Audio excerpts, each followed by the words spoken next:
Hello student, कैसे हैं आप सब। उम्मीद करता हूं आप सब अच्छे होंगे, मस्त होंगे, बेहतर होंगे, आपकी पढ़ाई बेहतर चल रही होगी। 11th क्लास में आज का टॉपिक है बच्चों पलायन वेग। पलायन वेग किसे कहते हैं और पलायन वेग के लिए व्यंजक काफ़ी महत्वपूर्ण है जिसे आपको तैयार अच्छे तरीके से कर लेना चाहिए। तो चलिए बच्चों शुरू करते हैं और मैं उम्मीद यही करता हूँ कि आप लोग प्रॉपर रूप से तैयारी कर रहे होंगे और आप लोग जितने भी वीडियो हैं बच्चों वो प्लेलिस्ट में है, उसे आप लोग देख लीजिएगा। ओके, चलिए। तो पलायन वेग क्या है? जैसे हम किसी वस्तु को पृथ्वी तल से फेंकते हैं, हम यहाँ पर पृथ्वी तल मान लेते हैं कि ये पृथ्वी तल है, ये पृथ्वी है, गोल गोल। पृथ्वी कैसा है? गोल ही है ना। चलो ठीक है, देखे हो? अरे भैया ये सिर्फ हम और आप ही केवल और केवल कॉपी पेन में देखे हैं, मतलब कॉपी में देखे हैं, किताब में देखे हैं, बल्कि हम सीधा डायरेक्ट पृथ्वी को देखे नहीं है। क्योंकि देखने का एक रीजन है बच्चों, जब तक आप अंतरिक्ष में नहीं जाएंगे तब तक देख नहीं पाएंगे। तो हमने तो नहीं देखा है, आप लोग यदि कोई देखे हो भाई अंतरिक्ष में कौन गया है, अब आपकी ही महिमा है। ये पृथ्वी तल हम मान के चलते हैं, यहाँ से किसी वस्तु को ऊपर की ओर हम फेंक रहे हैं बच्चों। यदि हम ऐसा फेंक दें कि वो वापस आए ही नहीं, गुरुत्वीय क्षेत्र को पार कर जाए, वापस ना लौटे, गुरुत्वीय क्षेत्र को पार कर जाए, तो एक निश्चित वेग से हम फेंकें, जिस वेग से फेंकने पर वह गुरुत्वीय क्षेत्र को पार कर जाए, यानी ऊपर की ओर चला जाए, वापस लौटे ही नहीं, तो उस वेग को हम कहते हैं एस्केप वेलोसिटी, पलायन वेग। मतलब एक न्यूनतम वेग जिस वेग से किसी वस्तु या किसी पिंड को पृथ्वी के सतह से फेंके जाने पर वह पृथ्वी के गुरुत्वीय क्षेत्र को, ये मैं कहता हूँ ग्रेविटेशनल फील्ड है, एरिया है, ठीक है। तो ये हमारा भैया गुरुत्वीय क्षेत्र है, इसको ही पार कर जाता है और पृथ्वी पर वापस नहीं लौटता, तो उस वेग को हम कहते हैं पलायन वेग। वेग ही बच्चों, वेग क्या कहलाता है? दूरी बटा समय, समय के साथ कितना डिस्टेंस तय कर लिया। हम एक ऐसा वेग से फेंकें जिससे वो पिंड गुरुत्वीय क्षेत्र को पार कर जाए, वापस ना लौटे, वह जो वेग है पलायन वेग कहलाता है। कौन सा वेग कहलाता है? पलायन वेग, एस्केप वेलोसिटी, ठीक है। तो परिभाषा देखो, पलायन वेग वह न्यूनतम वेग है जिससे किसी पिंड को पृथ्वी की सतह से ऊपर की ओर फेंके जाने पर वह पृथ्वी के गुरुत्वीय क्षेत्र को पार कर जाता है और पृथ्वी पर कभी भी वापस नहीं लौटता। इस वेग को हम कहते हैं पलायन वेग कहते हैं बच्चों, जिसे भी ई से दर्शाते हैं। ई क्यों लिखा गया है? एस्केप वेलोसिटी, भी मतलब वेलोसिटी वेग है, ई फॉर एस्केप, ये चीज होता है बच्चों, ठीक है। तो ये हमने माना था पृथ्वी है, पृथ्वी का त्रिज्या कितना होगा बच्चों? कैपिटल आर, सबको पता है। पृथ्वी का द्रव्यमान कितना है? Capital M.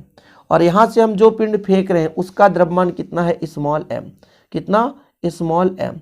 तब बच्चों स्थितिज ऊर्जा का फार्मूला बताओ। स्थितिज ऊर्जा कितनी होती है?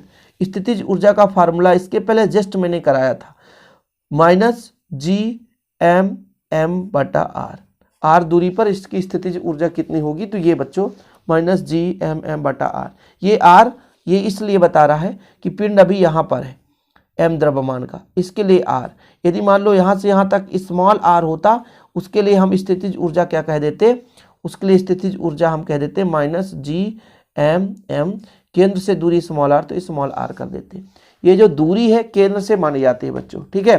तो यदि हमने कहा कि मान लो पृथ्वी है, पृथ्वी का द्रव्यमान कैपिटल एम, त्रिज्या कैपिटल आर है, इसके सतह पर स्मॉल एम द्रव्यमान का एक पिंड रखा है, तब बच्चों इसकी सतह पर स्थितिज ऊर्जा उस पिंड पर कितना है? माइनस जी एम एम बटा कैपिटल आर, क्योंकि त्रिज्या कैपिटल आर है। अभी केंद्र से दूरी कैपिटल आर मानकर चलते हैं, यदि उसी पिंड को थोड़ा सा और ऊंचाई पर ले जाएंगे तो जो दूरी है वो बदल जाएगा। तो स्थितिज ऊर्जा का आप लोग कहोगे व्यंजक यहाँ पे कराएं, तो इम्पॉसिबल है भैया। यहाँ पर हम सिर्फ आपको समझा रहे हैं कि स्थितिज ऊर्जा का फार्मूला कितना होता है, माइनस जी एम एम बटा आर। यदि बच्चों ऊंचाई के साथ साथ जाएंगे तो दूरी के मान में वृद्धि होगी, ये चीज क्लियर है। हमेशा ये ऋणात्मक ही होता है, धनात्मक नहीं होता। तो हमने कहा कि माना पृथ्वी का द्रव्यमान कैपिटल एम है, त्रिज्या कैपिटल आर है, उसके सतह पर स्थित एम द्रव्यमान के किसी पिंड पर गुरुत्वीय स्थितिज ऊर्जा कितना होता है? माइनस जी एम एम बटा आर, ठीक है। ये चीज तो आपने अच्छे तरीके से समझ गया कि भाई साहब हमने क्या माना, एक पृथ्वी है ना, एक ही पृथ्वी है कि 10 पृथ्वी है? बताओ, एक ही पृथ्वी है, इसकी त्रिज्या कैपिटल आर, द्रव्यमान कैपिटल एम, और भाई पिंड जो है ना अभी यहाँ पर ही है, उसके सतह पर है, और इस पिंड का द्रव्यमान स्मॉल एम है, तब इनके बीच स्थितिज ऊर्जा U बराबर माइनस जी एम पृथ्वी का द्रव्यमान, स्मॉल एम पिंड का, और दोनों के बीच केंद्र से दूरी कैपिटल आर है। ये चीज है बच्चों। अब यदि इसी पिंड को हम अनंत पर ले जाएं, भाई यदि फेंकेंगे एक निश्चित वेग से तो वो कहाँ जाएगा? अनंत की ओर जाएगा। निश्चित ही नहीं कहा जाएगा, तो हमें पता है अनंत की ओर, तो अनंत पर भाई दूरी जो है अनंत हो जाएगा, ये r का मान बच्चों अनंत हो जाएगा। ठीक है, थोड़ा समझने की कोशिश करें। तो m द्रव्यमान के पिंड पर मैं कहूं स्थितिज ऊर्जा कितनी होगी, अनंत कैसे लिखते हैं, अनंत पर पिंड की स्थितिज ऊर्जा, बताओ जरा, कोई बता सकता है स्थितिज ऊर्जा अनंत पर? तो हम कहेंगे ना -gm बटा अनंत, और किसी चीज में यदि आप अनंत का भाग देते हैं तो वो जीरो कर देता है, किसी चीज में यदि आप अनंत का भाग देते हैं तो जीरो कर देता है। मतलब भाई अनंत पर यदि स्थितिज ऊर्जा हम गणना करें तो अनंत का भाग देंगे तो जीरो आ जाएगा। क्या आ जाएगा बच्चों, जीरो आ जाएगा। सिंपल है, ये हमारा कितना होता है स्थितिज ऊर्जा -gm बटा r जो है केंद्र से दूरी। अब जब पिंड अनंत पर चला गया ना यार, तो r की जगह अनंत ही करेंगे ना, और अनंत का भाग देंगे तो जीरो आएगा ना भाई साहब। ये चीज तो क्लियर है, इतना तो समझ में आ गया भाई। पिंड यहाँ पर यदि हम सतह पर स्थितिज ऊर्जा इतना है और अनंत पर आगे की ओर जाएंगे तो स्थितिज ऊर्जा कितना हो जाएगा, जीरो हो जाएगा। कोई दिक्कत तो नहीं है, यहां तक क्लियर है? तो मतलब स्थितिज ऊर्जा में कितना वृद्धि हो गया, तो अंतिम वाले में से प्रारंभिक वाले को हम क्या कर देंगे, घटा देंगे। अंतिम वाले से प्रारंभिक को घटाएंगे तो स्थितिज ऊर्जा में वृद्धि कितना निकल कर आएगा, माइनस माइनस प्लस हो जाएगा। कुछ समझ में आया कि पिंड की गुरुत्वीय स्थितिज ऊर्जा में कितनी वृद्धि होती है? तो अनंत पर पिंड की स्थितिज ऊर्जा कितना आया था, 0 आया था, सबको पता है। अभी मैंने कराया था कि भाई साहब यदि हम फेंक देंगे अनंत पर, दूरी अनंत हो जाएगा तो स्थितिज ऊर्जा जीरो हो जाएगा। अंतिम में से प्रारंभिक वाले को घटाएंगे, प्रारंभिक में कितना है, -gm बटा r, ये सतह पर है और ये अनंत पर है, दोनों के बीच घटाएंगे, माइनस लगाएंगे तो माइनस माइनस प्लस हो जाएगा। ये इतना आ गया कि स्थितिज ऊर्जा भाई इतना वृद्धि हो रहा है। ठीक है, अब जैसे किसी पिंड को फेंका जाए तो उस पर एक गतिज ऊर्जा निहित हो जाएगी। गतिज ऊर्जा मतलब गतिज ऊर्जा का फार्मूला क्या होता है, 1/2 mv²। गतिज ऊर्जा का फार्मूला होता है 1/2 mv², लेकिन स्केप वेलोसिटी है इसलिए ve कर दिया। ठीक है भाई, यदि कोई पिंड पृथ्वी सतह से ऊपर की ओर जा रहा है तो कहीं ना कहीं उसमें क्या लगेगा, एक गति प्रदान होगी, गतिज ऊर्जा हो जाएगी जिसका फार्मूला 1/2 mv²। और हमने बता ही दिया कि ऊपर की ओर जा रहा है तो स्थितिज ऊर्जा में वृद्धि इतना है जो कि लगभग गतिज ऊर्जा के बराबर होगा।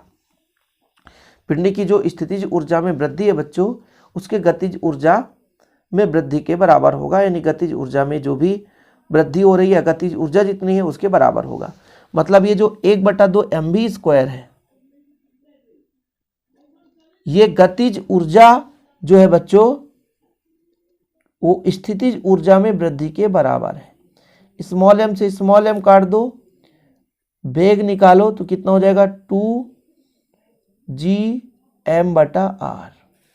यदि बच्चों वर्गमूल लगा दें, इधर वर्ग का पक्षांतर होगा तो √gm बटा r। अब चूंकि मैं आपसे यदि कह दूं कि गुरुत्वीय त्वरण g का मान कितना होता है तो आप कहोगे कि कैपिटल Gm बटा r स्क्वायर। तो यदि एक r इधर ले आओ, gr बराबर Gm बटे कैपिटल R, यही ना बचेगा। देखो जरा, Gm बटे कैपिटल R, भाई एक r इधर मैं पक्षांतर कर दूं, gr बराबर Gm बटे कैपिटल R। Gm बटे कैपिटल R दिख रहा है क्या, दिख रहा है यहाँ पे Gm बटे कैपिटल R? हाँ सर दिख रहा है। इसका जो मान है gr यहाँ पर रख दें, 2gr। जी हाँ, यही पलायन वेग का व्यंजक है, यही पलायन वेग का व्यंजक है। ये जो वेग है किस किस पर डिपेंड कर रहा है, केंद्र से दूरी पर और g मतलब गुरुत्वीय त्वरण पर, दो चीजों पर निर्भर करता है। तो हमने कहा भाई साहब कि पहले हमने अनंत पर देखा स्थितिज ऊर्जा, सतह पर देखा, दोनों का डिफरेंस निकाला तो हमारे पास आ गया स्थितिज ऊर्जा में वृद्धि। ठीक है, जब वस्तु गति करेगा तो उसका कहीं ना कहीं पलायन वेग भी है, तब गतिज ऊर्जा 1/2 mv²। चूंकि ये जो स्थितिज ऊर्जा में वृद्धि है, गतिज ऊर्जा में जो भी मान होगा बच्चों उसके बराबर होगा, तो हमने दोनों को बराबर कर दिया। स्मॉल m से स्मॉल m काट दिया, 2 इधर भाग में इधर जाएगा, गुणा में हो जाएगा तो 2gm बटा r हो जाएगा। वर्ग है बच्चों, पक्षांतर करेंगे वर्गमूल लग जाएगा। अब चूंकि गुरुत्वीय त्वरण का फार्मूला सबको पता है gm/r²। यदि एक r पक्षांतर कर दो तो यहां पर एक r बचेगा, तो gm/r बराबर gr। तो ये gm/r दिख रहा है, इसके जगह gr कर सकते हैं। जी हाँ, तो वही gr कर दिए। यही पलायन वेग का व्यंजक है, यही अभीष्ट पलायन वेग का व्यंजक है। इतना यदि आप कर लिए तो आपको पूरे के पूरे नंबर मिल जाएंगे।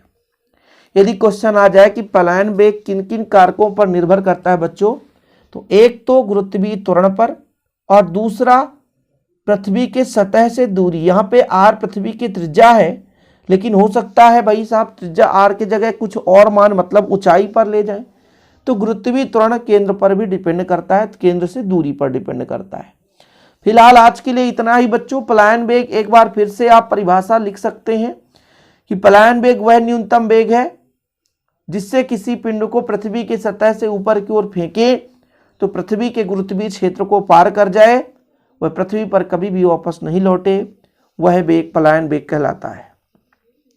किस वेग को पलायन वेग कहेंगे? वह वेग, वह न्यूनतम वेग जो बच्चों पृथ्वी के गुरुत्वीय क्षेत्र को पार कर जाए, जिस वेग से फेंके जाए तो, और पृथ्वी के सतह पर वापस लौटे ही नहीं, तो वह वेग हमारा पलायन वेग कहलाता है।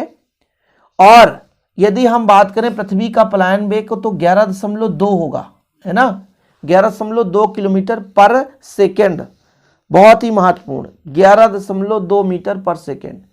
पृथ्वी का पलायन वेग 11.2 किलोमीटर पर सेकेंड है, याद रखिएगा। और चंद्रमा का पलायन वेग 2.4। ठीक है, तो पृथ्वी का पलायन वेग कितना है बच्चों? सबको पता है ना, याद हो जाएगा, 11.2 किलोमीटर पर सेकेंड। तो आज के लिए इतना ही। वीडियो पसंद आए तो लाइक करके शेयर जरूर करिएगा। जय हिंद, वंदे मातरम।